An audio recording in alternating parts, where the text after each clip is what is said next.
Priča za laku noć. Pala je noć. Tata prase, Pepi i Džordžu čita priču za laku noć. I tako su princ, princeza, papagaj i žaba živjeli srećno i dugovečno. Kraj. Priča je uspavala Pepu i Džordža. Laku noć, prasići moji.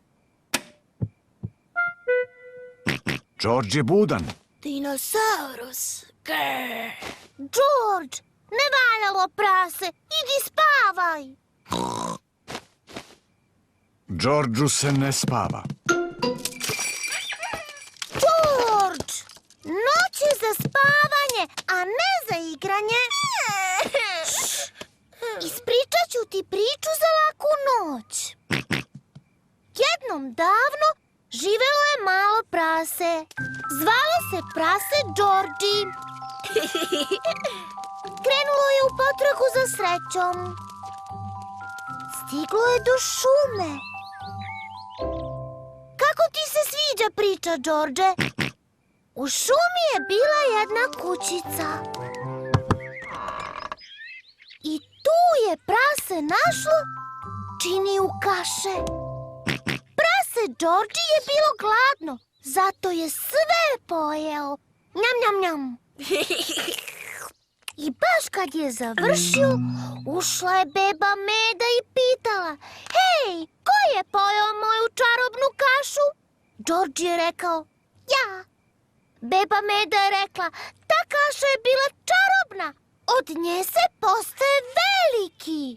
I tako je prase Džordži počelo naglo da raste.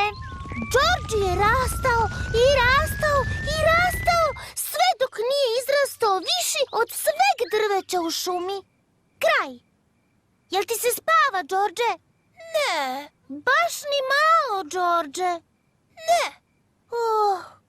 Dobro, produžit ću priču još malo. I onda je beba Meda rekla da na kraju sveta ima jedna velika kutija s blagom. A onda je rekla: Ne mogu da stignem do nje jer sam previše mala. A onda je Džordži rekao: Odneću te tamo. I tako je prase Džordži krenulo čak na kraj sveta. Hodao je i hodao i hodao. Jel ti se spava više? Ne. I hodao je kroz šumu, preko 7 gora i 7 mora. Jel ti se sad spava? Ne. Hodao je i hodao, čak do kraja sveta, gde je našao pun sanduk blaga. I velikog zmaja.